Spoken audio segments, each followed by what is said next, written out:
2, Stage 4, Lesson 55. Been, Scotland. Been, Scotland. The past participle of the verb to be is been. The complete paradigm of the verb to be is I am, I was, I have been. So what's the past participle of the verb to be? What's the past participle of the verb to be? The past participle of the verb to be is been. Very good. What's the complete paradigm of the verb to be? What's the complete paradigm of the verb to be? The complete paradigm of the verb to be is I am, I was, I have been. Have you been to the cinema this week? Have you been to the cinema this week? No, I haven't been to the cinema this week. Have you ever been to Scotland? Have you ever been to Scotland? No, I've never been to Scotland. Have you been to see the film Braveheart yet? Have you been to see the film Braveheart yet? No. I haven't been to see the film Braveheart yet. Okay. Now, push and pull. Push and pull. So, what am I doing? What am I doing? You're pushing the table. Very good. Now, what am I doing? What am I doing? You're pulling the table. Excellent. Do you have to push this door to go out of the classroom? Do you have to push this door to go out of the classroom? Yes, I have to push that door to go out of the classroom.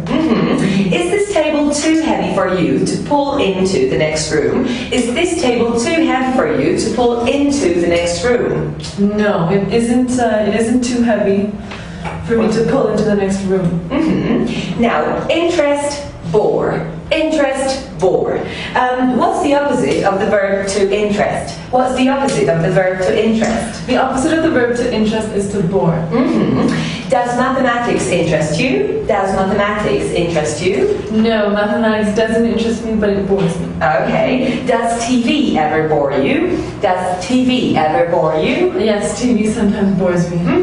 What subject interests you the most? What subject interests you the most? Oh yeah. The subjects that interest me the most are like politics and economics. Very good. What subject bores you the most? What subject bores you the most?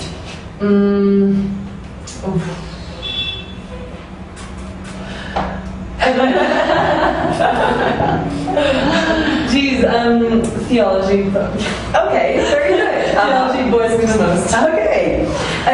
Between, among, science. Between, among, science. The difference between and among is that we generally use between for two people or things, whilst we use among for more than two people or things. For example, between the two subjects of history and geography, I like history more than geography.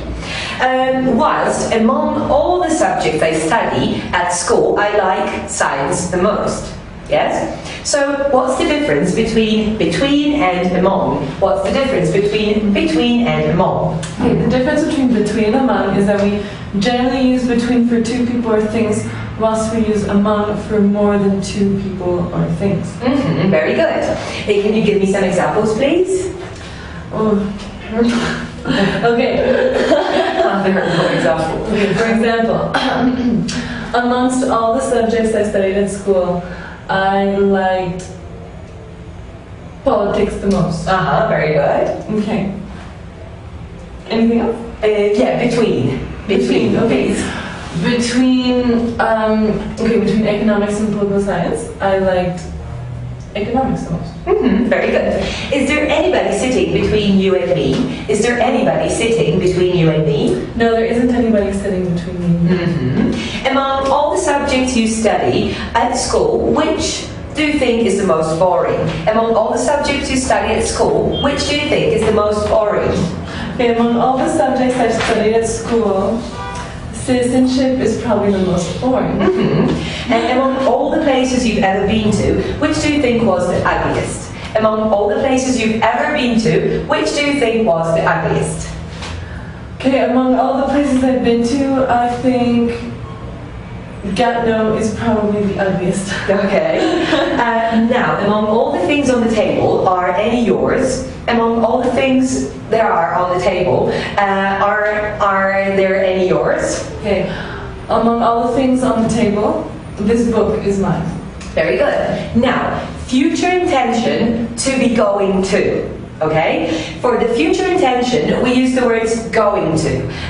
We use the future intention when we have the intention of doing something in the future, usually in the near future. For example, at the moment, I'm not taking the pen, but I'm going to take the pen. Right? So what words do we use for the future intention? What words do we use for the future intention? We use the words going to for the future intention. And when do we use the future intention? When do we use the future intention? We use the future intention when we have the intention of doing something in the future, usually in the near future. Any examples, please? Okay. I'm going to eat lunch. Very good. And what am I going to do? What am I going to do? You're going to open the book. Very good. Now, what are you going to do after the lesson? What are you going to do after the lesson? After the lesson, I'm going to go home. Are you going to go to the cinema this evening? Are you going to go to the cinema this evening? No, I'm not going to go to the cinema this evening. Are you going to watch television this evening? Are you going to watch television this evening? No, I'm not going to watch television this evening. All right. So, at what time are you going to eat this evening? At what time are you going to eat this evening? I'm going to eat at about 7 o'clock this evening. Yeah. So, hole, keyhole. Hole, keyhole. Okay. What's this? What's this? It's a hole. Very good. And what kind of hole is there generally in a door? What kind of hole is there generally in a door? There's generally a keyhole in the door. Very good. Have you got a hole in your pocket? Have you got a hole in your pocket? No, I don't have a hole in my pocket. Okay, thank you very much. End of lesson 55.